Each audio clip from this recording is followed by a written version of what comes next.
Oi gente, esse é o ArquiCast número 112, meu nome é Adilson e hoje a gente vai voltar a falar de cinema. Esse filme de 1997 mostra como o futuro pode estar mais perto do que imaginamos, onde a hierarquia social é estabelecida pelo controle genético da população. Nascimentos, empregos e até relacionamentos são ditados pelo seu DNA. E como todas as expectativas, acompanhamos a trajetória de um homem que, em busca de seu sonho, tenta burlar o sistema e se camuflar entre pessoas de genes perfeitos. O roteiro é de ficção científica, mas os cenários são reais. Para contar essa história, o mundo do futuro encontra a estética do passado, com várias referências aos anos 50, mesmo a década do visionário projeto Frank Lloyd Wright, que serve de locação à trama principal.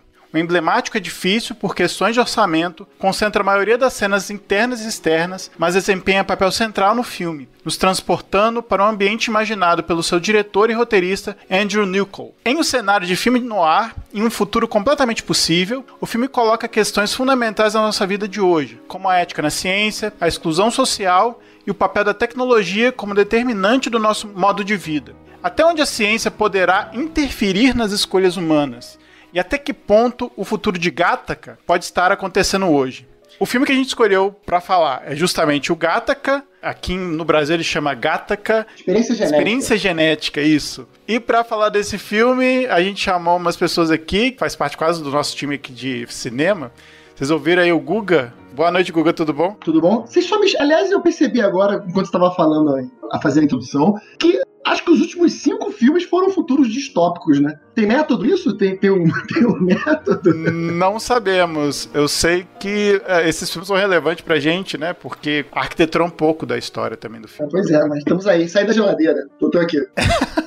Imagina, que é isso. Obrigado, Guga. E tá aqui também o Bernardo Vieira. E aí, Bernardo, tudo bom? Tranquilo, cara. Tudo bom com vocês aí? Tudo certo, graças a Deus. Bom, e pra ajudar a contar a história do filme aqui, tô com nosso time, Lili e Rafa. Vou dar um oi primeiro pro Rafa. E aí, Rafa, tudo bom? Beleza, pô, as mulheres primeiro, né? É, beleza.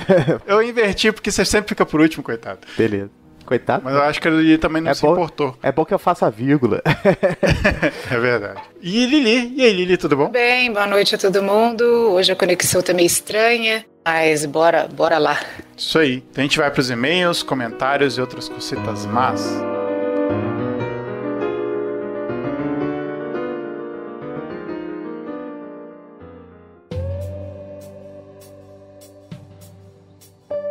Voltamos com mais uma leitura de comentários, recadinhos e outras cositas más. Tô aqui com o Rafa. E aí, Rafa, tudo bom? Beleza, tudo jóia. De volta aqui na leitura de e-mails. Isso, ele tem tomado aqui os domingos para conversar comigo aqui, né? Isso aí. E se você quiser ir direto pro episódio, é só pular para 7 minutos e 52 segundos. Bom, Rafa, como é que esse pessoal então faz para entrar em contato com a gente?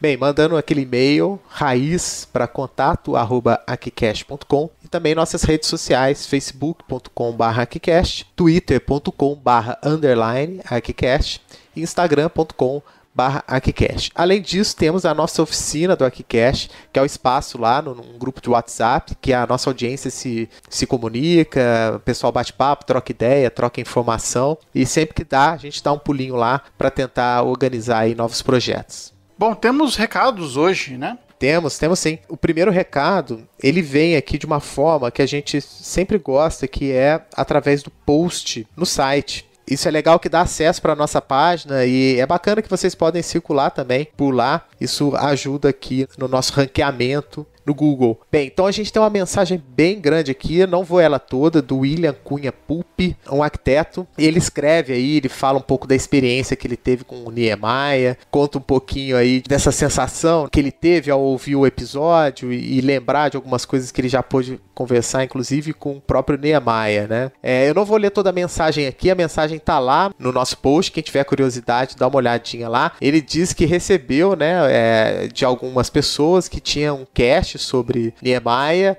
e ele decidiu escutar e escreveu uma mensagem bem bacana pra gente. Então um abraço aí pro William Pup, espero que você esteja nos ouvindo aí nesse episódio também. Bom, um abraço também, William, pra você. Espero que você goste dos próximos episódios também. Recebeu um e-mail também do Pedro Bahia. Ele fala o seguinte: bom dia, meu nome é Pedro Bahia e, ironicamente, estou cursando Arquitetura e Urbanismo na UFBA, Universidade Federal da Bahia. Primeiramente, queria parabenizá-los pela produção do podcast, sempre muito rico em questionamentos e debates. Descobri o podcast há algumas semanas e já se tornou um dos meus favoritos. Tem uma pergunta relacionada às referências e recomendações que vocês oferecem no final de cada episódio. Vocês escrevem essa lista em algum lugar? Tem algum lugar que eu possa conseguir essas recomendações? Caso não, proponho que comecem a disponibilizar isso, pois acho que pode ser muito importante para estudantes e pessoas que estão interessadas. Grato, um fã. É o Pedro Bahia. Pedro, obrigado pelo seu e-mail, obrigado pelos seus elogios aí.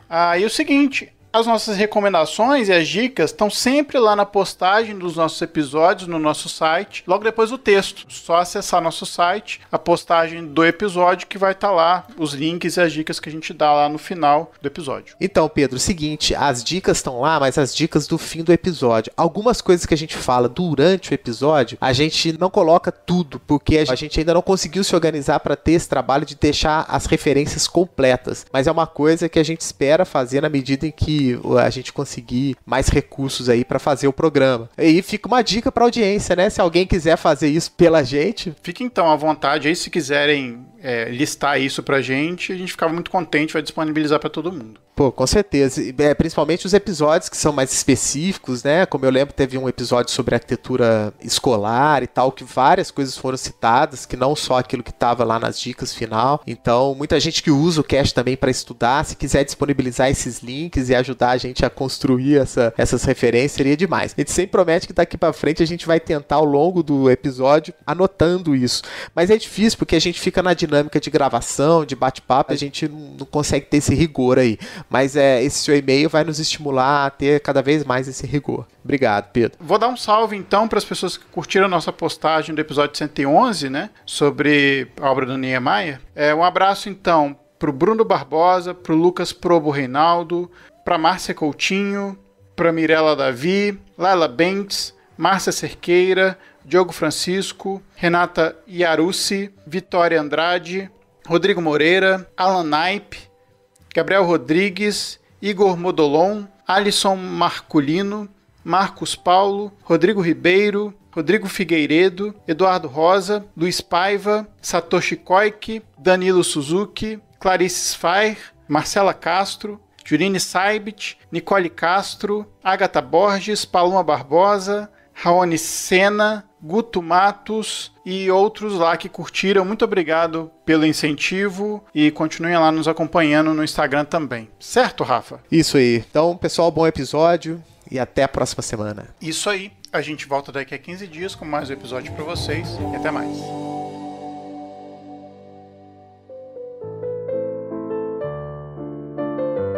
Partindo para a pauta, então, a gente podia falar da história desse filme, né? Rafa, você quer nos dar a honra aí de falar? Pô, sobrou pra mim, hein? Só porque eu não gosto do filme. Tô te pegando no seu pé. Isso é interessante. Peraí, você não gostou do filme? Pô, eu acho ele meio arrastado, assim. Não, eu acho super... Não, eu gosto. Eu achei que todo mundo tinha gostado do filme, e aí, tipo, ia ficar todo mundo falando bem do filme. É sempre legal quando alguém tem uma visão diferente, assim, né? Da experiência. Não, e assim, eu acho um filme super importante, assim, não só pela questão do cenário, fotografia e tal, sobre as discussões, mas eu acho a história meio estranha, não sei, tem umas coisas pra mim não fecham muito bem. Não sou exímio analista de roteiro, mas assim, eu tô falando mesmo de uma experiência de degustação mesmo, né? Não sei se isso é importante agora. Eu sou ruim, eu acho que um dos melhores sinopses aqui, quem já fez foi a Janaína, que faz uma sinopse perfeita, ela é jornalista, né? E o Bernardo também fez uma sinopse do Robocop, lembra, Bernardo, que a gente quase acabou o cast, ele fez a sinopse do Robocop, acabou o cast. Como foi dito na introdução, né, o Gattaca, ele se passa aí num contexto de uma sociedade que é estratificada por uma questão biológica, né? Então conta a história do Vincent Freeman, feito pelo Ethan Hawke. Ele tem uma infância muito complexa, porque ele lida, né, ele é uma pessoa nascida naturalmente, né, que o filme chama de fruto do amor, né, vamos dizer assim. Eu tô falando isso porque eu vi o filme dublado, tá, gente? Não me recrimine, né? Pô, mas a dublagem é boa, cara, acredito. Principalmente porque o narrador é o cara que narra o Anos Incríveis. Deve ser o Goku. Ou é Goku ou Batman, só tem esses dois caras no Brasil. Brincadeira, viu, gente? Brincadeira, porque a dublagem brasileira é excelente. Tô tentando lembrar quem que é o protagonista do Anos Incríveis, gente, me ajuda aí. Fred Savage, não é o ator? Fred Savage, pô. É que todo mundo só lembra do Paul Pfeiffer, né, que é o Melly Manson.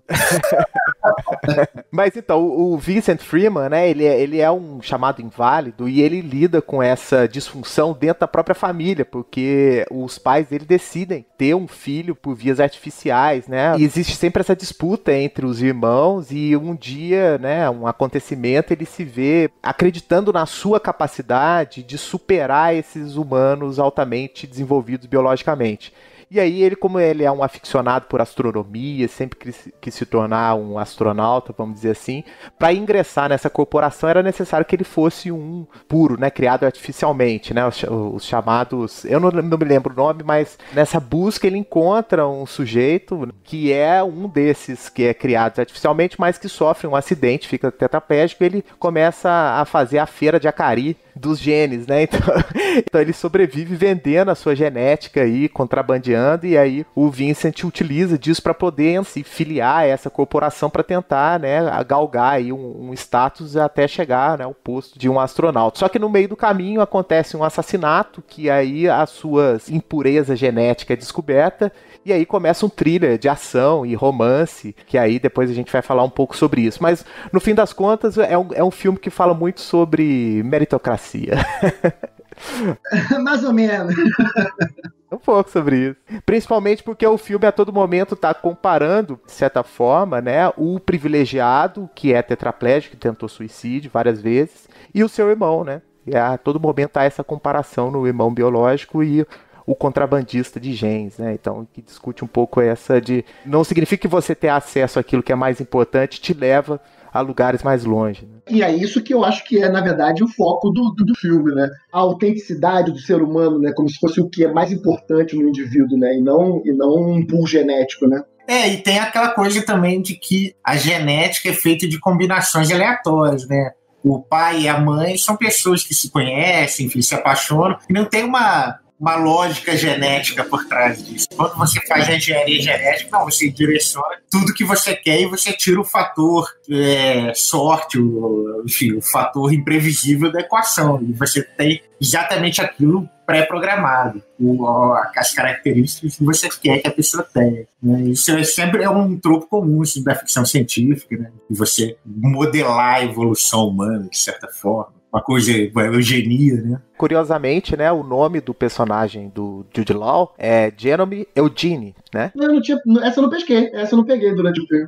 O filme tem uma coisa que ele faz aquele chamado foreshadowing toda hora, né? Ele faz com os personagens, faz inclusive... Eu lembro que tem uma escada em helicoidal. Sim, tem várias escadas helicoidal, onde os pais do Jerome vão fazer o segundo filho, e tem a escada do Eugene que tem uma escada helicoidal, né? Que é muito interessante na hora que ele tem que subir a escada mesmo sendo deficiente físico, né? Ele tem que se elevar geneticamente, né? A ideia é assim, né? Sem a cadeira de rodas, né? É interessante. Ele tem que vencer aquele desafio. E talvez só ele pudesse fazer isso, né? Porque ele é, entre aspas, superior geneticamente. Você sabe que eu tinha visto esse filme há um temparaço atrás, ele é de 1997, né? Deve ter sido em 1998, alguma coisa assim. Ou seja, eu não sei nem quem eu era naquela época, muito menos o que eu achava do filme. Mas eu tinha aquela impressão, assim, o que eu mais lembrava, pra você ter uma ideia, era do Ethan Hawke e da Uma Thurman, que eu não sei se eles se conheceram nesse filme, o que era, mas na minha cabeça eles viraram um casal a partir dali. Não sei se isso é uma... É isso mesmo? É uma verdade? É uma verdade. Sim, eles casaram depois. Casaram, tem uma filha agora, acho que a filha deve ter quase 18 anos. Enfim. Já... Isso, eu lembro que eu sacava mais do casal do que da história pra você ver o meu problema, né? Que eu realmente não tava bem lá em 1998. Aí vi agora de novo pro cast e, cara, não é aquele filme assim que eu bato palma total, porque também acho que não tem o mesmo impacto, né? 2020 também e tal, acho que a gente tem discutido coisas e visto outros filmes e tal que traz um pouco essa mensagem. Mas é interessante, assim, eu fiquei olhando mais do ponto de vista das relações sociais, da estrutura hierárquica da sociedade, essa coisa meio socialista, assim, porque é um pouco a minha visão do que propriamente as arquiteturas, por exemplo, né? O espaço espaço, minimalismo, e me parece quase um lugar comum para esse perfil de filme. Mas eu te confesso que eu não conhecia essa obra do Frank Lloyd Wright, assim, a esse ponto. Só de fora, sabe, assim, né, daquela fotona tradicional que mostra todo o espaço onde é a empresa, né? Marin County Civic Center, né? O Centro Cívico do Condado de Marin. Exatamente, que é quase um campus de tão grande, né? Não me engano, é o maior edifício que o Frank Lloyd Wright já projetou. É isso aí, edifício público, de uso público, é a maior obra, é o que está escrito lá no site do Frank Lloyd Wright. O franklloydwright.org diz isso, eu acredito. Então, ou seja, a imagem, eu já conheci daquelas aulas de teoria da arquitetura, mas eu te confesso total que muito me surpreendeu. Eu esperava outra coisa, assim. Mas, enfim, sobre uma impressão geral do filme, eu acho o filme mais ou menos, mas fiquei muito impressionada com os interiores e com a arquitetura, então estou adorando a oportunidade de conversar sobre isso. Os meninos aí certamente vão conseguir aprofundar melhor na trama e tudo mais, e eu vou dando meus pitacos. A gente estava falando, né, dessa questão da arquitetura, eu estava comentando também do foreshadowing, né, que é aquelas dicas que o filme dá visualmente ou de roteiro, que meio que se repetem depois ou vão se confirmar depois, né. Então, o fato, por exemplo, das escadas helicoidais que apareceram no filme, agora tem umas outras coisas que aparecem também além disso, né? A gente tá falando agora meio de arquitetura já, partindo para falar um pouco do ambiente. Talvez eu não dissesse que aqueles interiores são necessariamente modernistas, apesar de serem completamente. Eu tenderia a falar que tendem a ser minimalistas, assim, poucos móveis, aqueles mobiliários clássicos, tem o mobiliário do Mies van der Rohe, tem o mobiliário do Le Corbusier também, as arquiteturas sempre usando muito concreto, né, aquele concreto, mas aquele concreto muito límpido, né, muito bem feito, né, muito bem moldado. E isso constrói um pouco a narrativa visual do filme também, né. Curioso que a gente não vê necessariamente uma cidade. A única vez que eu lembro de ter visto, assim, um ambiente urbano é naquela parte que eles estão no túnel e tal, que é um túnel famoso lá em Los Angeles. Mas o que vocês têm a dizer a respeito dessa ambiência e desse ambiente criado pelo filme? Pô, é um minimalismo monumental. Existe isso? Minimalismo monumental? Existe isso, Bernardo? Existe que eu não sei, mas eu achei bacana. Se não existe, a gente pode começar a botar agora, né? Eu achei de um minimalismo monumental, assim, então eu não sei o que eu faço com o minimalismo. Ele tem muitas facetas, né? Ele é de fato minimalista no sentido de que humano, né? É meio isso, né? Meio instrumental demais, né? Os ambientes são para o que servem, né? Meio isso, assim. Mas tem muito desenho do espaço, né? Então, assim, é tudo muito bonito, né? Vocês não acharam, não? Além da Uma Thurman e do Ethan Hawke, é tudo lindo. O Marin County, ele tem uma coisa meio brutalista, né? Ele é um edifício pesado, grande, assim. Eu acho que tem um quê de brutalismo aí, talvez. Eu acho que ele também tem um pouco de renascentista, assim. Mas eu queria confessar que eu passei metade do filme achando que era o Guggenheim por dentro, era alguma avisada do Guggenheim. Só depois quando terminou o filme, que eu fui olhar, que eu falei, não, é o outro prédio do Frank Lloyd Wright, não é esse. Mas é curioso como eu já acho que esse minimalismo do filme, ele é mais um artifício de baixo orçamento do que uma escolha necessariamente muito estética. E não só de baixo orçamento, mas é também uma maneira de manter o filme num lugar impessoal. Porque o filme se passa num futuro distante que ele não quer muito dizer bem quando que acontece isso, né? Então essa escolha por usar ou brutalismo, não ter quadro, não ter muitas cores, ficar mesmo ali no concreto, na meia luz, e não se comprometer muito com escolhas que datariam o filme, pelo menos naquela época, né, em 97, né? Inclusive, o filme não só ele tem uma estética que parece ser impessoal, que é de um prédio de 1960, 1950, enfim, como a moda do filme, ela também é uma moda de 1940, 1950, as pessoas usam chapéu, né? As pessoas usam aqueles ternos. Mas aí, Gustavo, eu acho que tem uma coisa aí de filme no ar, assim. Também, eu não tenho a menor dúvida. Ele deixa a data no ar. Eu quero entender. Valeu, gente. Acabou o tempo. É isso que eu tenho pra dizer. Rafael curtiu isso. Eu tirei a piada do Rafael. O Rafael deve estar angustiado agora. O que ele vai falar? O Bernardo já tirou minha piada no início. Coitado do Rafa. Fala aí um pouco, Rafa, dessa estética aí. O que você acha? Dessa estética, eu concordo com o Google. Eu acho que tem muito a ver com orçamento, eu acho. E essa também estética meio atemporal, que ela só é possível pela potência do design do Frank Lloyd Wright, né? Então, como, por exemplo, outros projetos dele, que tem essa potência de ser quase que atemporal. Então, acho que tem um pouco disso. E aí, falando, o Bernardo falou do brutalismo, eu vejo vejo uma questão muito renascentista também, assim, esses ritmos, essa padronização métrica, né, muito parecida, lembro das arcadas de Brunelleschi, né? Não, é interessante você falar do renascentismo, porque a temática do filme é quase que é um antropocentrismo, né? Então, isso faz uma rima visual, inclusive, com a história que está sendo contada. Que no comecinho você não percebe muito isso, mas ao longo do filme você vai vendo que há uma mudança na figura divina ali, que é a ciência, né? É a ciência que dita o mundo e tal, e essa virada pro ser humano.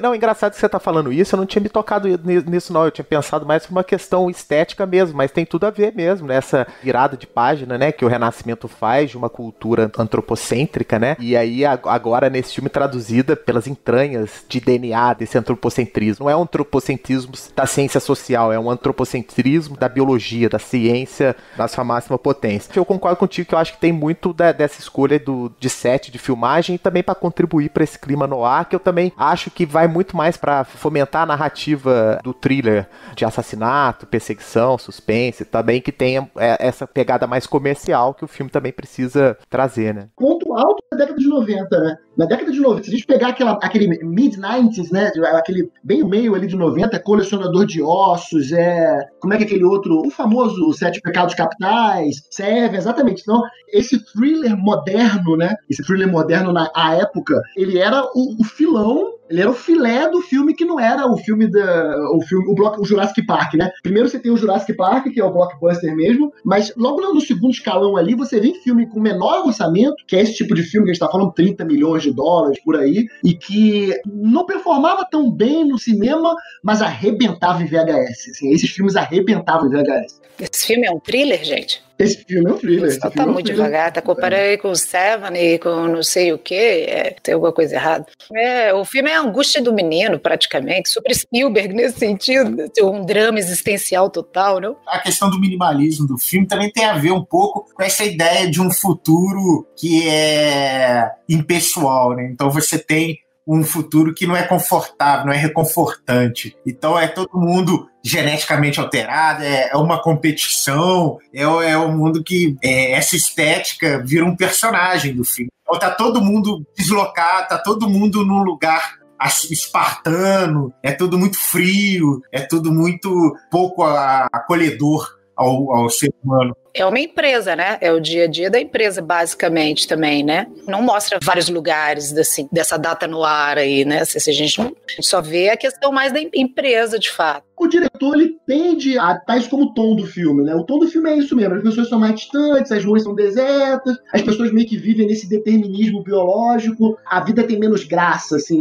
Eu não sei se a palavra melhor é essa, né? Acho que isso é o tom do filme, de qualquer forma. Apesar dele focar muito na empresa, acho que é o tom do filme meio que esse. Porque essa coisa de que você não deixa nada ao acaso tira toda a graça de você tentar lutar por alguma coisa, conquistar alguma coisa, porque tudo já é pré-determinado, desde o momento que você nasceu. E o filme é interessante, o contraponto é esse, é que mesmo você querendo tirar o acaso da equação, ele sempre aparece. O que aconteceu com o Eugene quando ele sofre o acidente. Ele era para ser o cara perfeito, né? O cara geneticamente projetado para tal coisa, e acontece um evento fortuito e ele é alijado desse destino dele. Então, aí já começa a imprevisibilidade da vida a aparecer. Ele se jogou na frente, não? O que acontece na história dele é que, pelo menos é o que eu tento entender, ele fica em segundo lugar na competição de natação e aí, por conta disso, ele resolve, sei lá, se jogar na frente de um carro. E por isso que ele é tetraplégico. Ele sofre pelo excesso de perfeição.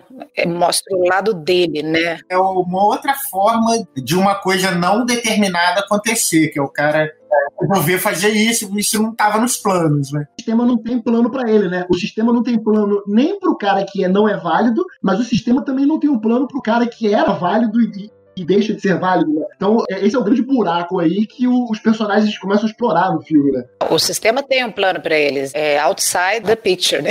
O sistema tá nem aí para esse tipo de variação, ele vai funcionar independente.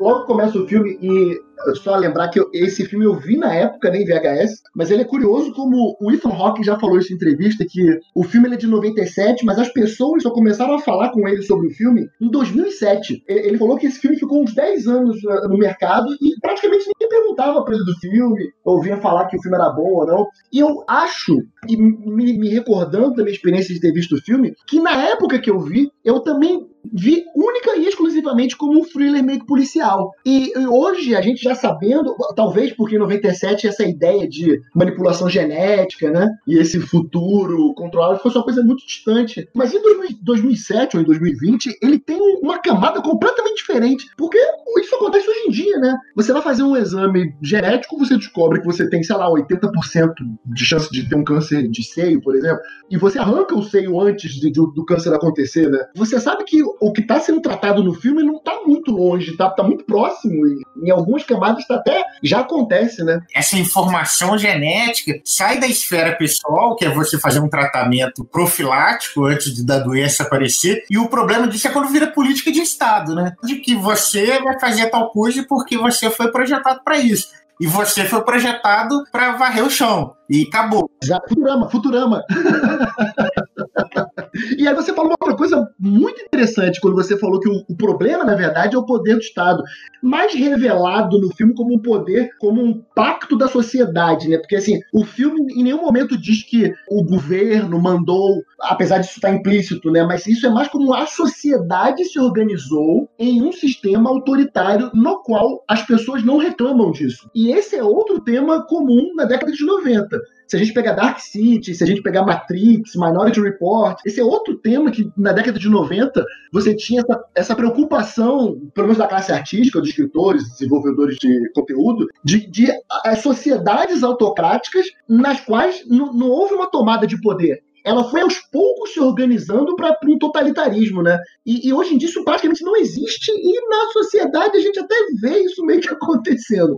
É a apatia, né? A sociedade aceita apática uma transformação de maneira crítica e passa a acreditar que aquilo é verdade. A relação com Matrix é perfeita, né? Todo mundo prefere viver iludido do que despertar para uma realidade que não é confortável, né? Matrix também fala do conflito, né? Das pessoas que saem na matriz e tem que falar para as outras pessoas que aquele mundo ali não é real, né? Até uma das críticas que eu li sobre o filme, para o cast mesmo, é exatamente que se a mesma história fosse vista por um outro prisma, né?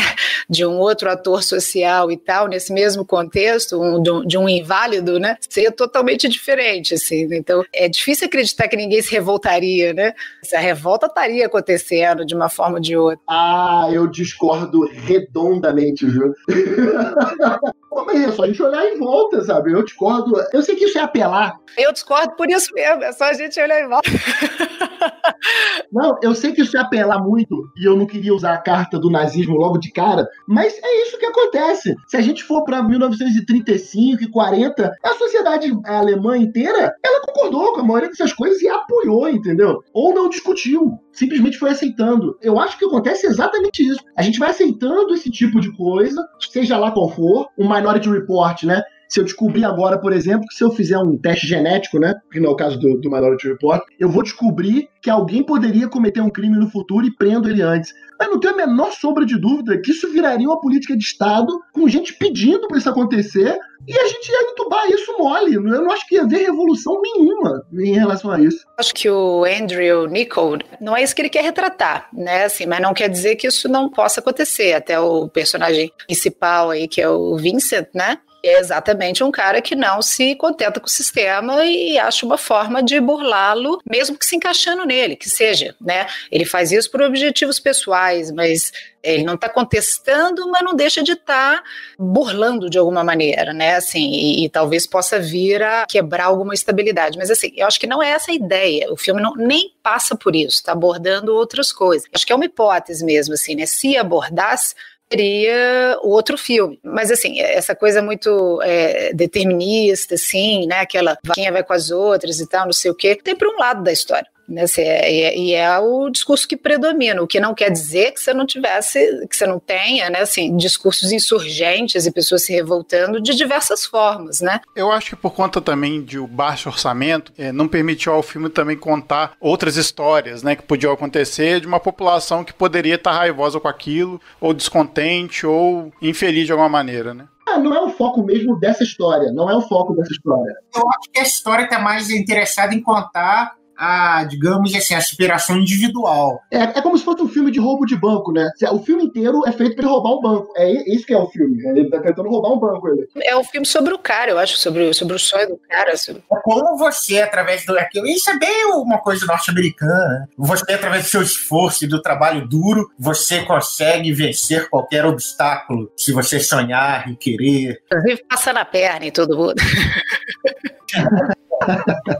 Eu quero só reforçar uma coisa que o Bernardo falou, que eu acho que é uma das coisas que mostra mais como isso está arraigado naquela sociedade. Acho que uma maneira mais dramática possível isso é mostrado no filme, na primeira parte, quando mostra a família. Então, quando os pais olham para um filho e falam, esse aqui não vai ter jeito nesse mundo, eu vou ter um outro filho que vai fazer parte do sistema, e ele vira pro filho e fala assim, meu filho, não adianta você sonhar que você não vai ter jeito. Isso mostra o quanto isso já estava impregnado na sociedade. Eu acho que ele escolheu de uma forma mais dolorosa possível mostrar isso, né? Não mostrou isso através de grandes pirotecnias, né? Mostrou isso dentro de um núcleo familiar e como que o indivíduo lida com essa percepção de impotência, né? E aí, por isso que eu brinquei, falei, é um filme sobre meritocracia, porque um pouco isso que o Bernardo falou. E o cara falou, bem, eu sou capaz, eu vou correr atrás. E o filme gasta muito tempo falando isso que você percebeu, então assim, isso realmente não tá à toa. Tem um bom tempo do filme, inclusive narrado em off, né? Não só mostrando, mas falado em off, exatamente esse arco aí de frustração do personagem, da história dele. E você até puxou uma coisa que, de novo, acontece hoje em dia, né? A gente já viu história aí de gente que tem um filho doente por algum motivo, ele já nasce com algum problema, e aí o casal ele tem um outro filho para poder tomar conta desse filho no futuro,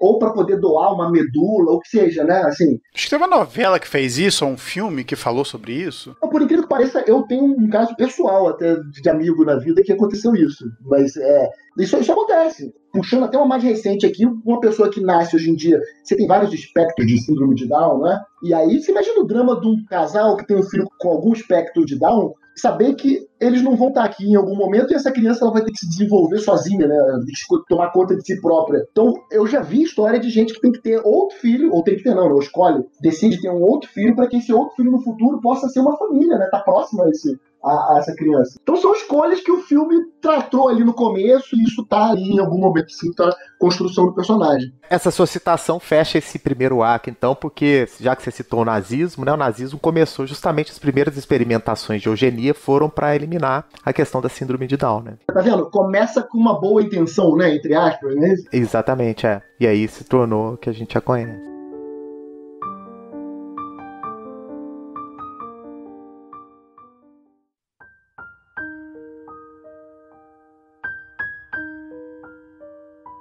Tem uma coisa interessante no filme também, só voltando à questão arquitetônica, que o Adilson falou da escada helicoidal como um foreshadow. E o filme tem muita coisa de piscina, de nadar, que tem também a questão do genie pool, né, que é uma expressão da língua inglesa, né? Então, esse genie pool do cara nadar na água, né, onde surge a vida e tal. O que é isso, não? Genie pool de Jenny? E ele ganha o irmão, aliás, a ideia dele ganhar o irmão na natação é exatamente isso, ele quer vencer no pool genético do irmão. E ele vence. Aliás, aquela cena final só é isso, né? Aquela cena dele nadando ali, tipo assim, no final os dois vão nadar, é exatamente isso que o Fernando falou. Não há auto-interpretação daquela cena. A gente podia falar um pouco, resgatar um pouco o que a gente estava falando dos ambientes, né? Como é que é a caracterização desse futuro. Engraçado, quando eu estava vendo o filme e sabia, né, que algumas locações são em Los Angeles, eu não consegui pensar em outra cidade, esse filme sendo feito, senão Los Angeles, por conta de uma característica principalmente dos locais meio impessoais, assim, né? Dessa paisagem concretizada, literalmente, com concreto, mas também de uma paisagem meio vasta, que Los Angeles tem em alguns momentos, né? Não, Brasília tá aqui pra filmar, pô. Ninguém filmar em Brasília, não. Los Angeles é muito mais barato, né, do que eles trazendo tudo pra Brasília, mas enfim. Queria que vocês comentassem um pouco isso. Rafa, quer comentar um pouco isso? Pô, cara, eu não percebi nada disso, não.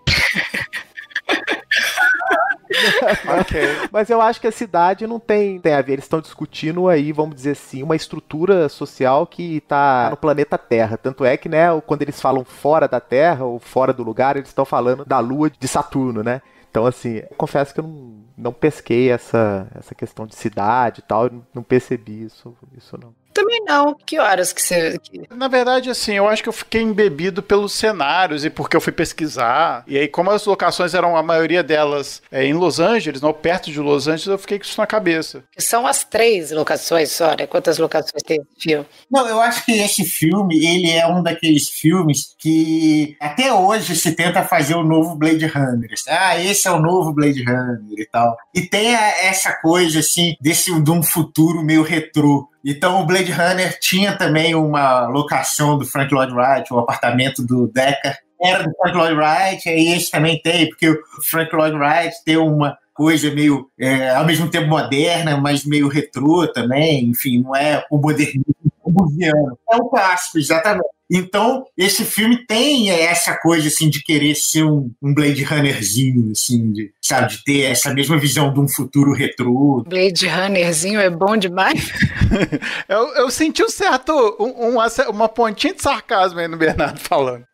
Eu gosto desse filme, mas tem uma coisa, assim, de um filme de ficção científica com temas filosóficos, e, né, não é um filme de high laser. Mas é menos caótico do que Blade Runner, né? Com certeza. É um futuro menos distópico nesse sentido físico, daquele futuro arruinado, cheio de tudo em ruína.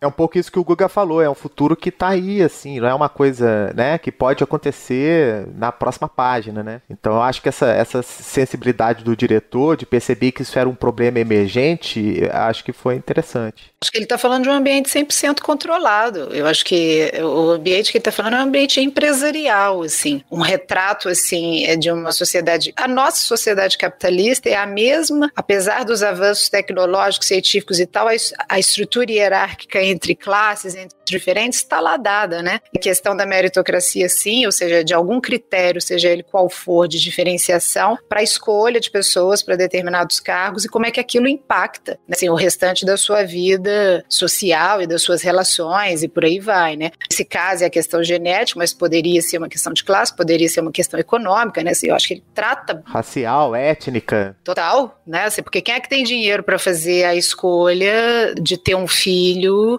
geneticamente moldado? Só quem tem dinheiro, minimamente, né? Assim, não? No filme, eles meio que mostram que isso é o padrão. Eu também acho que o tom do filme é tipo, isso virou o novo normal. Padrão de classe média, é verdade. Eles até chamam isso de, não de parto normal, como é que é? Eles, tipo... Filhos do amor. Filhos do amor. Filhos do amor, sei lá, uma concepção natural, da forma natural, né? A forma natural é essa, né? Não sei, mas... Filho de Deus, God's Child. Por que eu vou deixar isso a critério de Deus, né? Se eu posso escolher eu mesma ali, né? Eu tenho um pouco isso. E esse filme, eu acho que ele tem uma coisa que é muito presente na nossa cultura atual, que é essa coisa da pessoa se submeter a processos cosméticos para adequar a imagem dela ao que a sociedade espera dela. Então esse cara faz cirurgia para aumentar de tamanho, ele fica o tempo todo barbeado, o tempo todo super bem arrumado, para ele se passar por um cara desses, né, superiores e tal. Então ele o tempo todo tenta se adequar para enganar, né, lá na empresa, se adequar a um padrão estético e que espera que ele tenha. É como uma peça numa engrenagem mesmo, né? Mas ainda nessa linha, Bernardo, do que você falou, ainda tem essa crítica também da ditadura dos especialistas, né? Quer dizer, todo mundo confia tanto na ciência que existe uma arrogância do establishment de não acreditar no que elas veem, né? Elas não acreditam no que elas estão vendo. Tanto que o cara fala, pô, mas você é diferente. O cara fala, mas ninguém vê mais fotografia, ninguém vai olhar pra você. Se você passar no teste... Tem duas coisas que aparecem isso. Aparece no negócio da foto, que é, ninguém mais vê a foto, assim, todo mundo tá preocupado se você é um válido ou não. Um válido ou não. E não só na foto, quer dizer, ele vai fazer uma entrevista pessoal na qual olhar pra pessoa é menos importante do que fazer o teste. O Ethan Hawke, né, até ficar esperando a entrevista, entre aspas, porque não é entrevista nenhuma, né? Ele senta, o cara mete o sangue dele numa máquina, Aí o cara fica de costas pra ele, propositalmente. Aí o cara já acabou. Então, essa ideia de que desse futuro distópico, na verdade, é a ditadura dos especialistas. Em nome da ciência, eu digo qualquer coisa, a sociedade inteira compra aquilo e ela não acredita mais na experiência do real, né? Ela vai pra rua e isso é menor do que o que o establishment diz que acontece, né? Eu acho que isso favorece ao dono da empresa, por simples, né? Assim, é uma coisa mesmo de cima para baixo. Eu não acho que a sociedade toda compra isso. Eu acho que isso é imposto por quem emprega, né? De novo, o tom do filme é esse, é de que isso é um pacto social. Inclusive, mal aparecem essas forças repressoras da polícia ou do Estado. Isso é menor no filme. A verificação ou o controle se dá porque aconteceu um crime. Então a polícia está sempre atrás do assassino do crime. Ela não quer resolver mais nada que não seja o assassinato, né? Mas é curioso, assim, que mesmo não aparecendo, assim, né, as instituições, né, o governo, a polícia aparece, né? É difícil você não pensar que há uma opressão também, apesar de um establishment social que acontece, né? É difícil você não pensar também que outras instituições também não são repressoras também, né? Até aparece uma imagem, né, de uns policiais pesquisando se outras pessoas ali, tem uma hora que eles estão no paredão, né? As pessoas estão tentando fugir, eles estão querendo pesquisar quem poderia ter assassinado o cara. Não dá pra pensar também diferente de que tudo ali é tranquilo, né? Mas eu penso que essa visão, assim, de levar esse autoritarismo para uma questão de Estado, eu acho que é uma visão um pouco contaminada. A gente poderia ver também que isso é um autoritarismo da corporação. Inclusive a figura dos policiais, eu não sei, a gente não sabe se é policial, eu não pesquei isso, parece até uma figura de um detetive particular, né? O cara que tá ali para resolver o problema da corporação. Então, assim, eu não sei se daria pra gente misturar muito essa questão de Estado e autoritarismo. Aqui ele tá falando de um sistema, independente se ele é sistema de autoridade de Estado, um sistema de autoridade das corporações e das suas intenções monetárias em ter a eficiência, né? Eu acho que ele está falando mais de relações de trabalho do que qualquer outra coisa, assim, nesse sentido. O que eu quis dizer, talvez, é que há uma passividade das pessoas em relação ao establishment, né? Ao status quo ali, né? O filme não nos dá essa informação, se isso é uma questão da sociedade, mas a gente não sabe se isso é imposto pelo Estado ou se é imposto pelo laissez-faire. Eu fiquei pensando assim, se todo mundo é muito bom e é o melhor em absolutamente tudo, né, que faz... Eu fiquei pensando assim, fora dessa corporação, como é que funciona, né? Porque uma das coisas que o filme traz é o diferencial do pré-determinismo genético como o currículo, né, digamos, o seu diferencial é esse pré-determinismo genético que você opta, né, que seja, né? Como é que é isso fora, né, também? Eu falei, mas se todo mundo é muito bom, por isso que eu acho que essa coisa do acesso e do dinheiro e da capacidade de pagar, ela é real, porque senão todo mundo faria. Por que tem quem não faça e quem faz, entendeu? Bom, açúcar é ruim, tem gente que escolhe comer e tem gente que escolhe não comer, né? E eu acho que é exatamente isso que o filme mostra. Por isso que eu acho que não é uma coisa imposta. Black Mirror tem um episódio que trata um tema similar, né? Que é aquele que ele lê, você tem uma possibilidade de ler a sua mente, né? É como se você tivesse um hard drive, um SSD, e eu pudesse a qualquer momento ir na sua mente e ver o seu passado. E o filme, logo no começo, pincela isso dizendo que o cara foi fazer uma entrevista de emprego, na qual também não tem entrevista nenhuma. A pessoa, na verdade, ela vai lá na tua mente, né? E ela lê a sua mente e para discutir esse tipo de ética. Apesar do resto do episódio se tratar de um episódio romântico, né? Tem um conflito do casal, mas aquele comecinho onde mostrou uma entrevista de emprego foi justamente para mostrar, olha, esse é o normal. O normal é isso, todo mundo faz isso. E o começo do Gattaca é muito similar, porque ele não mostra que aconteceu alguma revolução, nada, ele vai mostrando que a tecnologia simplesmente evoluiu a ponto de você poder optar, como o Wi-Fi ou como qualquer outra coisa, um bebê de proveta, né? É uma tecnologia que ela vai começando, ela vai entrando na nossa vida, e um dia você é aquele gordo do Wall-E, né? Você não sai mais da cadeira e fica vendo uma tela o tempo inteiro. Então, por isso que eu acho que não foi uma mudança brutal nessa sociedade que aconteceu. É simplesmente uma tecnologia e você alargou essa ideia da tecnologia. Né? E quando você tem uma tecnologia, e você tem também, digamos assim, uma ideologia que diz que a pessoa geneticamente projetada, ela vai ser necessariamente melhor do que a pessoa que não é considerada válida. A sociedade comprou essa ideia como um todo e, naturalmente, foi escolhendo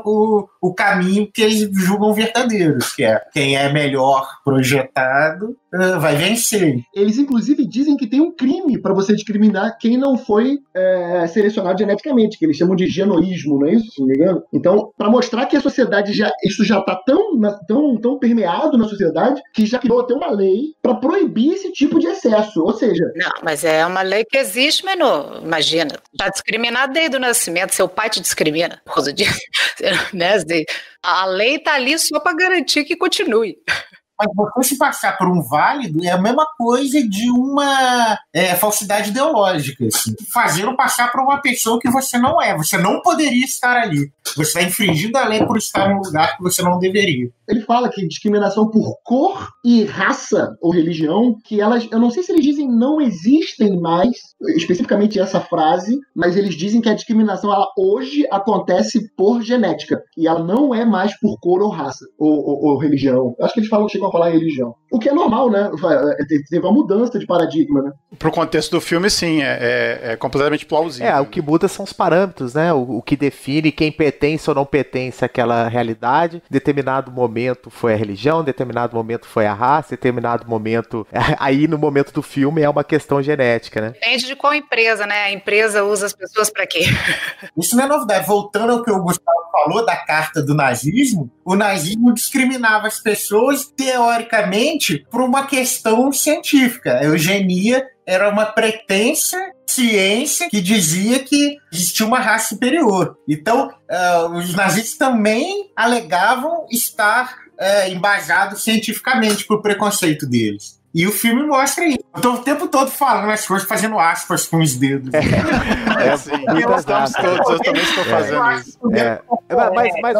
Mas vamos uma discussão trabalhista. O filme mostra claramente a relação de trabalho, né? Isso que a Lili tinha falado. Falando assim, bem, você que não tem a genética apurada e aceitável pelo sistema, você só vai ter acesso a empregos periféricos, né? Bem, isso é uma realidade nua e crua, né? A gente pode pensar em várias... Cada país tem a sua marginalização, né? Do trabalho e tal. E eu acho que o filme pretende discutir isso também, né? E aí como que ele, através da sua força de vontade, consegue vencer e romper isso tudo. Mas o filme também não discute, né? Se outras pessoas na mesma situação teriam essa condição que ele teve. E ele usou, em tese, de técnicas fora da lei, né? De ter usado, né? Isso que a gente falou brincando, né? Ele tava fora da lei, entre aspas, né? Ele usar material genético do Eugene, ele trapaceou o esquema, né, a regra. Ele tá o tempo todo trapaceando. Ou seja, para você vencer uma situação dessa, de preconceito, de tudo, você tem que trapacear. Você ter a mesma oportunidade, você tem que ter outra estratégia. A sua estratégia não é a mesma, né? Assim, o seu caminho não é o mesmo, né? Vamos falar em termos diretos, por exemplo, já que é um cast de arquitetura e urbanismo. Para o cara ter direito a acesso à moradia, ele tem que pular o sistema, invadir um terreno e construir seu casebre, né? Então, senão ele não tem como morar, né? Ele não tem. Ele vai ficar esperando a prefeitura legalizar o negócio dele, vai entrar com não sei o quê, ou não vai legalizar, eu vou tentar comprar um terreno. Aí ele compra o terreno lá na puta que pariu, que não tem nada e tal, porque um cara, né, vendeu nas costas dele. É bem isso, né? Se a gente... E eu tô entrando numa outra seara que eu tô vendo muita live também, isso. Eu tô cheia de informação na cabeça. Me ajuda, Adilson. Você falou o que fazer com o cara que é geneticamente inferior, entre aspas, né? Eles mereciam aspas, né? Mas o Jordan Peterson fala muito disso. Ele tem uma frase que ele diz hoje, o que a gente vai fazer com os 20 ou 30% de pessoas no mundo que não tem capacidade cognitiva para acompanhar a revolução tecnológica que vai acontecer? Essa ilusão iluminista de que eu posso botar 100 crianças numa sala de aula e essas 100 crianças vão sair engenheiro da NASA ou médico, isso não acontece, nem com todas as condições perfeitas isso vai acontecer. Não só pela capacidade da própria pessoa, mas até pelos interesses pessoais, entendeu? E o mundo, cada vez mais serviço precário para esse tipo de pessoa, né? Então, não é nenhum problema, eu não preciso da genética para esse tipo de coisa. Esse problema já acontece agora, mesmo sem genética, né? Não vai ser uma empresa que vai fazer isso. A empresa tem um objetivo específico, vai selecionar aqueles que ela entende dentro do seu critério, que são os melhores. Aqueles que não são problema dela, função dela. Isso é função do Estado. Mas o Estado vai pegar uma pessoa que não é capaz e vai botar ela para fazer o quê? Para ser médico? Porque ela não é... Capacitá-la, vai direcioná-la. E assim, é muito amplo, né? Tem gente que não quer ser capacitada. Então, tem gente que não quer ser, tem gente que não tem vontade. É uma minoria. Quem é que não tem vontade? Quem é que não tem vontade de mudar seu filho geneticamente? Quem é que não tem vontade de ganhar dinheiro? Quem é que não tem vontade? Eu acho que a maioria das pessoas não tem vontade de ganhar dinheiro. A maioria. A gente gosta do desejo de ser milionário, do desejo de ter dinheiro. Mas eu tenho muita certeza de que a maioria das pessoas não faz muito para isso acontecer. Mas esse é outro ponto. Eu acho o seguinte, o que a gente... Vocês que são professores e vão se comprometer falando isso, eu não sou professor, posso falar, numa sala de aula, você tem uma porcentagem de gente que não adianta. Isso é fato. Se vocês fossem professores de ensino primário, vocês iam falar isso até com ação. Tem gente em sala de aula que não vai. E não é porque ela não quer ou ela não é capaz. Mas aí eu acho que é o seguinte, depende da régua que você está usando para medir. Aquela velha história, se você medir o que é bom, o que é ótimo, a pessoa que é boa, pela capacidade de subir em árvore, o peixe está ferrado. Isso é verdade. Mas é o que eu tô te dizendo, o mundo cada vez mais vai ter uma regra só, você concorda? Não, mas essa regra não é única, né? Essa regra não é única. Se eu for professor e eu perceber que tem gente que não serve para aquilo, serve para outras coisas... Eu que seja uma boa professora que estou nessa função lá para conseguir direcionar, né? Eu não tenho resposta para isso. Eu só estou dizendo que isso é um problema que já acontece, que eu acho que quanto mais livre isso for, a gente pode ter mais réguas, e eu acho que quanto mais intervenção estatal a gente tiver, a gente tem que lembrar que atrás do Estado sempre tem uma pessoa, né? Então, tipo assim, cada vez mais a gente vai ter uma régua específica. Então, mas na prática eu não tenho resposta para isso. E o que eu tenho certeza é que cada vez mais o mundo vai ser mais complexo, ou vai ter mais informação, ou as pessoas vão ter que ser mais competentes no ramo, ou enfim, no mercado de trabalho. Isso vai ser um problema que vai ser cada vez mais amplificado, né? A gente está aí, se a gente for citar empregos como telefonista ou assessorista de elevador, quer dizer, tem muito emprego ainda que a gente mantém hoje em dia, justamente para manter essas pessoas, porque se a gente poderia muito bem acabar com eles e seguir com a linha da história. Mas, de novo, eu não tenho nenhuma resposta para isso, eu só sei que isso é um problema que já está acontecendo. Eu acho que esse filme trata, uma coisa até que a Lili falou, é que quando você tem uma sociedade com regras injustas, você tem que burlar as regras, é uma estratégia de sobrevivência. Então, todo futuro distópico, invariavelmente você tem um herói que é considerado um bandido, um terrorista, alguém que tem que ser preso, as autoridades ficam atrás. Porque se você seguir a regra de uma sociedade injusta que diz que você não merece nada, você nunca vai conseguir nada, porque a regra para você não conseguir. Exatamente, os que estão confortáveis vão continuar confortáveis, os desconfortáveis é que fazem as mudanças, assim, não que isso seja justo, mas é um fato, a história mostra isso também, né, é assim que se fazem as mudanças, mas acho que assim, o filme trata de empresa, eu acho que isso aqui é importante, assim, né, ele está tratando de uma visão corporativa, até você tem estados que se confundem com empresas e estabelecem uma determinada ideologia que não é de estado, que é empresarial e assim vai, alguns são bem-sucedidos, outros não, mas assim, acho que são assuntos muito diferentes, assim, né, assim, do ponto de vista empresarial, cara, é o que a empresa estabelece, eu acho que o filme traz isso como ponto de partida, eu acho que ele aborda muito mais a questão do personagem, mais um tema que era um tema, né, na época, assim, também em voga, que é a questão do, sei lá, mapeamento de genoma, não sei o quê, né, assim, toda uma questão também que eu acho que era contemporânea, a ideia do filme. Ovelha Dolly. Albieri. É verdade. Albieri. Nossa, Albieri. Exatamente o clone. Exatamente, você vê, a Glória Pérez tratou disso muito melhor, né? Assim, muito melhor. No vestibular, a VJ caiu Ovelha Dolly. A redação teve a redação de Ovelha Dolly.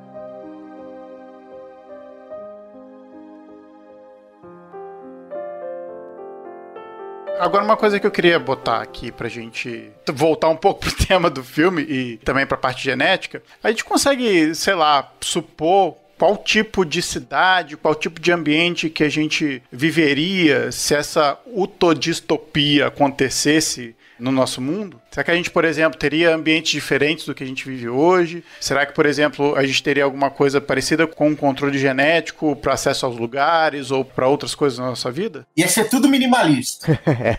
O Frank Lloyd Wright ia projetar tudo. Eu acho que a gente já tem, é a carteira, é o cartão de crédito da galera, não? Mas eu queria trazer uma coisa atual para o debate, que é o seguinte, vamos dizer que essa pandemia, Covid e tal, isso se persista, né? Em tese, a gente vai ter pra frente, as pessoas que são, isso se descobrirem, né, pessoas que são menos suscetíveis ao vírus terão privilégios em relação a trabalho em relação a outros que são menos suscetíveis. Quem já está no grupo de risco, já, por exemplo, já sai em desvantagem, por exemplo, né, os diabéticos, etc e tal, numa possível retomada, eles já estão geneticamente atrás, né? Então, assim, eu acho que essa é uma discussão extremamente atual em cima dessa situação. Claro que a gente não sabe o futuro disso, não sabe se vai vir uma vacina, não sabe se vem outro vírus e tal, mas de qualquer forma... Outro vírus eu sei que vai vir. Com certeza, outro vírus vem.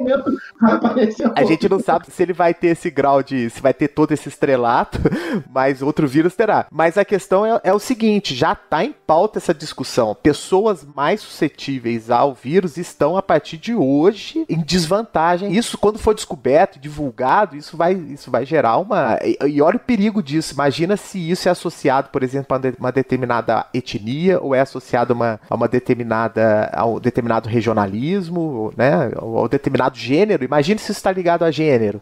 As consequências disso estão ligadas a gênero. Por exemplo, se as mulheres estão sendo... O número de mulheres que foram mandadas é muito maior que o número de homens, por exemplo. Você já tem um monte de debate nesse sentido, né? E a mulher vai para casa, fica com o filho, ela que cuida e não sei o quê, então ela também é ela que transmite e não sei o que, ela tem um monte de coisa. O idoso, o que o idoso representa, sei lá, numa cultura indígena, por exemplo, né? O idoso é uma figura extremamente valorizada na sociedade, diferente da nossa sociedade tradicional, né? Assim, as consequências, né, da característica das vulnerabilidades, né, de cada um ali, hoje, como o vírus se apresenta, ela já tem repercussões, assim, que socialmente recebíveis, né, assim, mas que acometem as culturas de forma totalmente diferente, né? Bom, Rafa, eu não acho que isso é diferente da história do mundo. Mas se você pegar 4 bilhões e meio de anos atrás e botar a gente aí, sei lá, 2 milhões, ou 200 mil, ou 50 mil, bota a data que você quiser. O mundo ele é injusto. A vida é injusta e ela é desigual. A gente fez o que pôde sempre para diminuir essa desigualdade, mas eu não vejo diferença em alguém que tem, sei lá, ou predisposição, ou mais facilidade de pegar ou transmitir o Covid, como você falou, do que alguém que nasce precisando de um transplante de medula, entendeu? Ou alguém que nasce com doença autoimune. Se você for há 10 mil anos atrás, ou 20 mil anos atrás, alguém que não conseguia caçar. Eu não sei, eu acho que isso não é nenhuma novidade pra gente, como ser humano. Não é nenhuma novidade, mas elas estavam ligadas, por exemplo, a percepções étnicas, a percepções...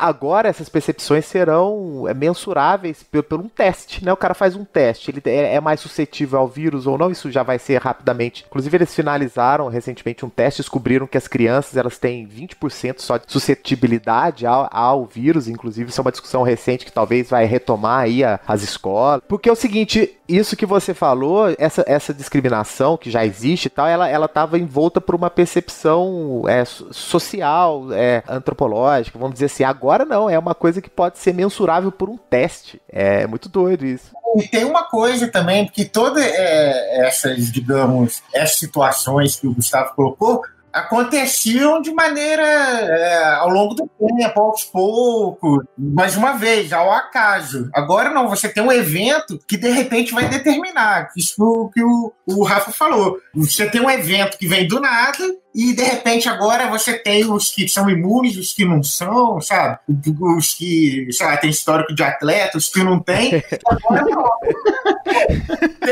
Agora tem uma diferença, entendeu? Então eu posso fazer tais coisas porque eu sou... Pra mim não importa. E pro outro, em mim não pega. E o outro, sabe, não vai poder mais trabalhar, sei lá, ir pro trabalho. O que é interessante, né, se a gente for pensar, né, em desigualdades e como o mundo tratou, né, de tentar fazer com que essas desigualdades não aconteçam, a vacina é um pouco isso, né, um pouco você, entre aspas, igualar todo mundo com artificialidade, é claro, mas a ciência tá aí pra isso, né. A capacidade do ser humano de vencer esses obstáculos é muito maior. Assim, quanto mais passa dias agora, e isso é um fato, a gente está descobrindo que o Covid ele não era o bicho-papão que ele era há 7 dias atrás. A gente não sabe exatamente o que é o Covid hoje, mas com certeza ele é menos bicho-papão do que ele era há 7 dias atrás. E você pode fazer essa conta para trás e pode fazer a conta para frente. Então, primeiro que eu acho que daqui a há pouco tempo, pelo que a gente tem visto agora, já começa até a ver bastante matéria mais robusta e mais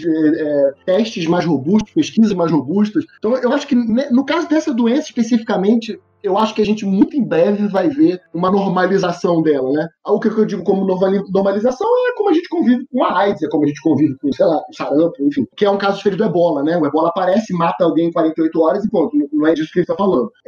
Talvez isso que você falou, Rafa, não se aplique para essa doença. Mas esse debate, sim, ele é interessante. Talvez para outras, né? Para outras condições. Isso talvez possa acontecer no futuro. Assim, isso ainda é muito incerto. A gente está descobrindo muita coisa ainda a respeito dessa doença. O que eu acho que é certo é que eu meio que falei aqui a respeito da vacina, né? Que a humanidade, ela tem o poder também de fazer com que essas diferenças não apareçam, sejam relevantes, né? Já que todo mundo, por exemplo, imagino que os sistemas de saúde do mundo vão estar correndo atrás da vacina para vacinar todo mundo, né? Eu gostei dessa frase do Adilson, que eu acho que o que é certo é aquilo que eu falei. Porra, gente, eu tô aqui, vocês estão acabando comigo. Eu peguei essa parte. Desculpa. Caralho, eu quero ir embora agora. Eu tô pensando como é que a gente volta pra pauta depois dessa discussão. A pergunta é, o que a arquitetura tem a ver com isso tudo, né, Adilson? É isso que você tem exatamente. Eu tentei, gente. Se for em momentos pandêmicos, esquece tudo, porque tá todo mundo trabalhando em casa, né? Tá, desses problemas assim, estão resolvidos. Esse cenário todo lindo do Frank Lloyd Wright, a gente tem que pensar, na verdade, como é que nós vamos ocupar esse prédio, com qual função, nova função, porque o trabalho já não há. Todo mundo em casa trabalhando. O Adilson, eu acho que se acontecesse isso de ter segregação genética, eu acho que isso se refletiria em uma segregação espacial, onde você teria os eleitos em lugares melhores, em condomínios, ou o que quer que seja, em bairros próprios, e as pessoas não válidas em lugares piores, né? Segregadas. O filme faz exatamente isso. Quem é muito bom sai da Terra, vai pra Titan, não é isso? Oblivion, né? Vai pro Oblivion. E é um tema do Blade Runner também. O Blade Runner tem isso. Vai lá pra fora da Terra, o tempo todo falando. Ou seja, pois é. E é um MacGuffin igualzinho no Blade Runner, é o mesmo MacGuffin. Exatamente. Então, a segregação racial, genética, ou qualquer segregação desse tipo, leva a uma segregação espacial. Segregação espacial, ela já acontece, né? Assim, você tá mudando parâmetro, né? Você vai causar talvez uma aleatoriedade aí na estrutura, né? Talvez você tenha ricos e pobres morando nas mesmas áreas da cidade, porque eles serão distintos geneticamente, né? Não vai, gente. Isso é pago. Não, assim, a gente tá visualizando um cenário distópico onde essa questão desse filtro genético, ele não depende de outras questões, ele é um filtro genético. O que é pesado ali? Isso é uma das questões, né? Tava pensando até da gente fazer um quiz, por exemplo, para depois do episódio, assim, se você seria, dependendo do que você preenche lá na sua ficha de inscrição para o trabalho, se você é válido ou inválido, assim, do ponto de vista do seu histórico, saúde, o que mais que está sendo pesado ali? Entende? É só uma questão de capacidade física, de fato, né? Cognitiva e física, é só aquilo que é quantificável ali pelo exame de sangue? Será que não tem nada ali nesse algoritmo que estipula o bom resultado, que não seja tendencioso? Assim, não existe ciência pura nesse sentido, né? Assim, o que está sendo colocado ali é um fio. Não? Eu acho que a gente já viajou muito nessa última etapa aí, a gente tá totalmente fuga ao tema, né? Fuga ao tema, porque eu acho assim que o filme discute essencialmente as estruturas de segregação social, que nesse caso, nesse painel trazido pelo filme, é uma segregação biológica, né? Mas a ciência já afirmou também que, por exemplo, o negro era mais hábil para determinados trabalhos do que o branco, por exemplo. Não foi a ciência que disse isso, né? Houve uma base científica que justificasse esse tipo de crença, assim. Pois é. Sempre tem alguém para vocalizar alguma coisa errada. Por isso que o indivíduo, a liberdade, a maior conquista do ser humano é essa, né? Pluralidade de ideias, né? Ela só não se reproduz num ambiente, por exemplo, corporativo, que é o caso da empresa. Eu acho que isso aqui é interessante, se eles têm objetivos. A empresa, por natureza, tem uma cultura, que é a cultura... Qual o objetivo de existir de uma empresa é que ela tenha lucro. Aí ela já não é uma empresa, né? Ela já é uma ONG, e o lucro ele se dá por processos de otimização maximização e potencialização de ganhos. Se isso impacta em você ferrar a vida do indivíduo, é isso que eles vão fazer, ué, né? De botar 300, 400 dentro de uma fábrica, é isso aí.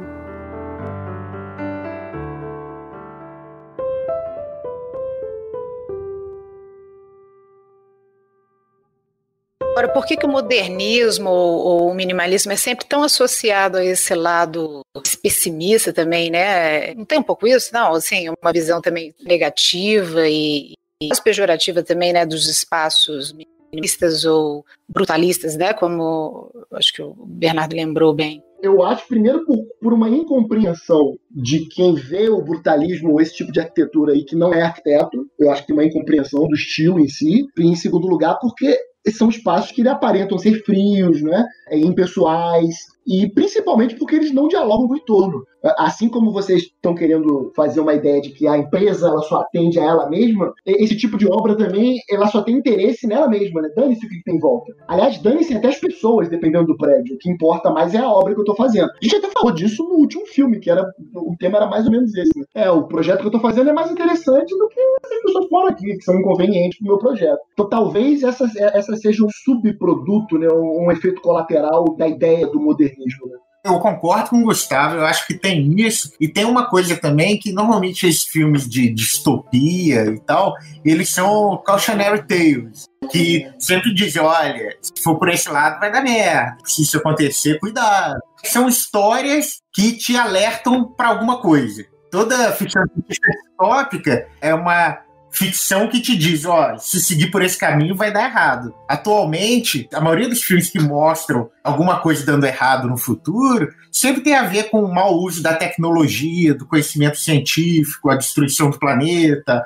a segregação do homem por questões científicas e tal. Então o modernismo tem essa imagem de futurista, de uma coisa fabricada pela indústria, está muito ligada à tecnologia, à indústria, essas fachadas de vidro e tudo mais. Então, para o público em geral, é uma maneira de você, o próprio minimalismo, de você mostrar através do cenário que aquele mundo é um mundo impessoal, né? Que dá importância à tecnologia, à ciência e não às pessoas e aos sentimentos, sei lá. Então, para o público em geral, é que isso que o Gustavo falou um pouco. Passa essa impressão de que é alguma coisa impessoal, ligado ao mercado capitalista e tal, sendo que, na verdade, vários desses edifícios foram projetados por gente que não tinha nada a ver com isso, assim, né?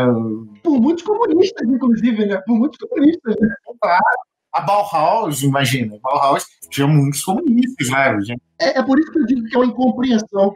É uma associação posterior, né? Tem uma coisa que, ao mesmo tempo, também os preceitos da Bauhaus foram utilizados largamente nos Estados Unidos também. Então, eu acho que às vezes a parte formal ou o que diz ali em termos de linguagem, né, são apropriadas por alguns discursos também, assim. Né? A gente poderia, por exemplo, falar desse filme aqui em uma outra época e abordar outras questões. A gente está abordando aqui a questão muito forte da questão da liberdade, da questão da genética, que está muito forte também na questão da doença, da pandemia que a gente está, né? Eu não sei, eu fico imaginando também que há um componente estético, assim, há um componente de uma certa facilidade, de um lugar comum, de que acho que a interpretação do Bernardo é ótima, mas eu fico pensando também que há uma certa facilidade em atrelar esse tipo de pensamento a uma maneira de você, sei lá, representar alguma coisa, e talvez fique mais fácil para representar, que seja minimalismo, modernismo, ou que seja atrelar diretamente às questões de controle e tudo mais.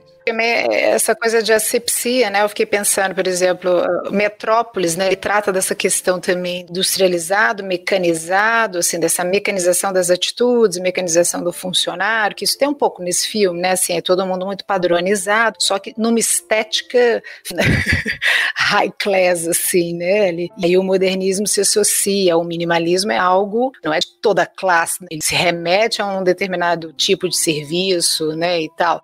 Você vê o Charlie Chaplin com Tempos Modernos, o filme de 1936, né? Ele vai tratar cheio de gente falando sobre mecanização e sobre desumanização, cheio de gente no filme, né? Todo mundo reproduzindo a mesma coisa. Eu sei que são coisas diferentes, mas o que eu acho interessante é que você tira um pouco a mecanização das pessoas e coloca a arquitetura, né? Como esse pano de fundo, assim, totalmente... Não é neutro, né? Ele é assim, de bom gosto, ele é controlado, mas ele não é neutro. Ele desempenha no filme um papel fundamental ali, né?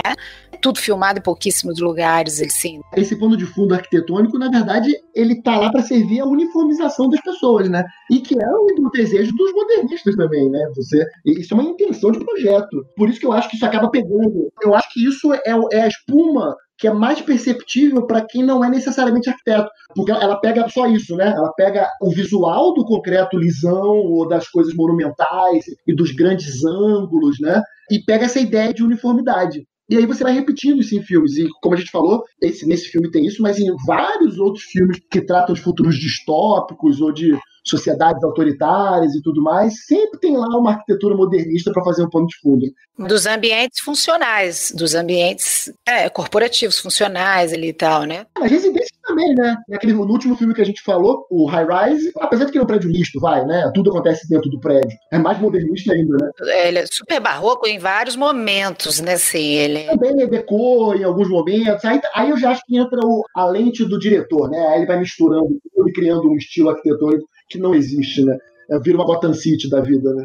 Mas eu acho, assim, esse filme especificamente, o Gattaca, ele tem uma estética meio yuppie, herdada dos anos 80. Então é todo mundo de terninho, cabelo bem cortado. Gel.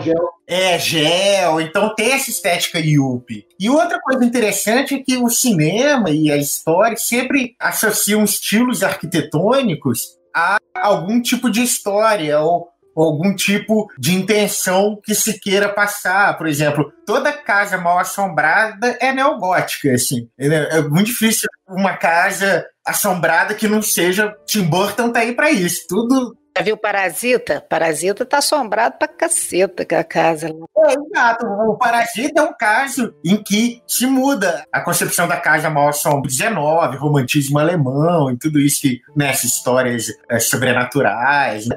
Em alguns filmes, o terror, né, digamos, inova estilos arquitetônicos. Por exemplo, aquele filme de zumbi que corre lá do Zack Snyder, os caras estão dentro do shopping center, e o shopping center é invadido. Então, ali o lugar mal assombrado agora é o shopping center, a casa neogótica. Então, isso vai mudando, né? A cultura arquitetônica vai mudando e vão se associando a ela outras coisas. Né? Você falou do Parasita, me lembrou de uma coisa interessante desse filme, que a gente acabou não comentando porque a gente falou pouco do desenrolar da história, né? Tem um médico que parece que é o médico da empresa. Eu tô falando médico, mas só porque ele tá de jaleco branco, sei lá o que ele é, né? E ele, no final do filme, tem um plot twist ali no qual ele meio que descobre, né? Ou já sabia dos planos ou das intenções do Ethan Hawke, e ele meio que deixa passar. E essa ideia romântica de que as pessoas que estão marginalizadas na sociedade, que elas se uniriam contra um sistema opressor, né? Qualquer que fosse o sistema. E é curioso como a gente está em 2020 e filmes como Parasita, eles fazem exatamente o oposto. Eles mostram que são as pessoas que estão em classes marginalizadas que prejudicam outras pessoas que estão em classes marginalizadas, né? Que a ideia do Parasita é essa. Esse eu já não sei se a gente pode dar tanto spoiler assim, porque esse é mais recente, né? Mas merece outro cast, né? Ele merece um cast. Eu não vou deixar passar porque esse merece um cast por si só. Aí fica a dica aí, ó, pro próximo Arquicast.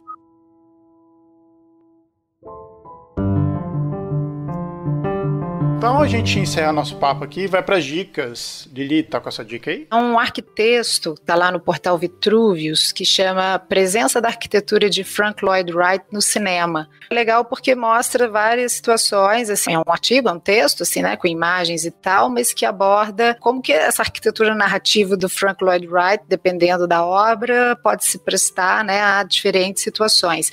Fala mais especificamente da relação dele com o cineasta John Huston em outros filmes, mas ele aborda vários outros filmes em que a obra do Frank Lloyd Wright aparece. É um artigo, tá lá super fácil lá no Vitruvius, a gente vai deixar o link lá, né, lá nos finais e nas nossas dicas, mas é Presença da Arquitetura de Frank Lloyd Wright no Cinema, do Paulo Yasuri de Fujioka. Isso não vai funcionar, vai pelo título que vai dar certo. Guga? Eu finalmente comecei a ler um livro que eu comprei, deve ter uns 10 anos que eu comprei esse livro e eu não tinha lido ainda, que é O Futuro da Arquitetura desde 1889, aquela história mundial da arquitetura do Jean-Louis Cohen. E o livro é muito bom, só que, ele tem 400 e tantas páginas e fonte 4,5, né? Então, assim, é pesado de ler, eu também nem acabei ainda, eu tô na metade dele. Me lembrou o prazer que eu tive quando eu fui ler a história da arquitetura moderna do Benévolo, assim, que logo no começo começa a falar de revolução industrial e como as pessoas têm uma ideia errada daquela época, né? que é um livro que, inclusive, eu não acabei. Eu já li várias vezes em pinceladas, mas eu não li ele inteiro. Mas esse vale muito, quem conseguir achar ele aí ainda. Mas eu tenho uma outra dica, porque a gente foi falando tanto, e eu lembrei que é o Homo Deus, né, do Yuval Harari, né, a continuação do Sapiens, né. Tem muito a ver com o tema que a gente conversou aqui, né, de ética, empregabilidade, bioética, e fala muito desses imperativos que tinham antes do século XX, né, do ser humano ter que lutar contra a peste, fome, guerra. A gente tem outros imperativos hoje em dia que movem a sociedade, né? Felicidade, depressão, imortalidade, né? Essa ideia de que, com a morte de Deus no meio do século XX, que o homem ele começa a assumir essas prerrogativas divinas, né? E, pô, isso é total o tema do filme. Pra quem não leu, eu não acho o Homo Deus tão bom quanto o Sapiens, mas ainda assim, é outro level perto do que tem aí. Bernardo, tá com sua dica? Cara, uma dica, ficando dentro da questão do cinema e arquitetura, minha dica seria o filme Os Dois Macacos, do Terry Gilliam, que tem muito a ver com essa questão do vírus, de uma pandemia, das pessoas escondidas, no caso desse filme, no subsolo, e não podem sair por causa do vírus. Isso cria uma casta de pessoas que enganam as outras por conta que usa a pandemia para tirar proveito próprio de uma estrutura de poder e tal. É um filme que traz uma discussão muito atual para o que a gente está vivendo e tem uma relação muito interessante com a arquitetura, com os cenários do filme que foram muito inspirados nos trabalhos do Lebesgue, que é o arquiteto que eu estudei no meu doutorado. Então, é um filme bem interessante para quem não viu e é um ótimo filme também. Então, Rafa, sua dica aí? Puxando esse gancho aí do Bernardo, o Andrew Niccol, ele também escreveu outros 2 filmes que eu acho importantíssimos na discussão sobre arquitetura. Um a gente já fez um cast, que é o Show de Truman, né? Ele também é roteirista desse filme, né? E o Terminal, que é um filme muito legal pra gente, inclusive, fazer um cast aqui também. Esses 2 filmes aí, fica aí como dica aí também, 2 filmes do Andrew. O Terminal, que conta a história de um cara que fica preso, feito pelo Tom Hanks, ele fica preso num aeroporto por uma questão de visto e acesso, o país dele tá em guerra e ele começa a viver dentro do aeroporto. É uma discussão muito interessante sobre lugar e não lugar e tal, é bem bacana. Bom, minha dica de hoje vai ser bem simplesinha. É um perfil no Instagram, o Cinematogr, eu não sei como é que fala isso, mas é CinematoGR, tudo junto. É de cinematografia. Esse perfil mostra algumas cenas ou uns takes tirados por alguns diretores, que mostram um pouco o enquadramento, câmeras. É um perfil bem bacaninha de seguir no Instagram. Então a gente vai deixar o link lá e é isso. Bom, pessoal, vou agradecer a vocês aqui pela presença e por mais um bate-papo muito louco que foi esse filme. Agradecer ao Bernardo. Obrigado, Bernardo. Valeu. Obrigado também, Gustavo, pela presença. Valeu, galera. E agradecer também Rafa, Lili. Obrigado, Lili. Mais uma vez aí, é nóis. A vocês. Valeu, galera. Então a gente volta daqui a 15 dias com mais um episódio para vocês e até mais.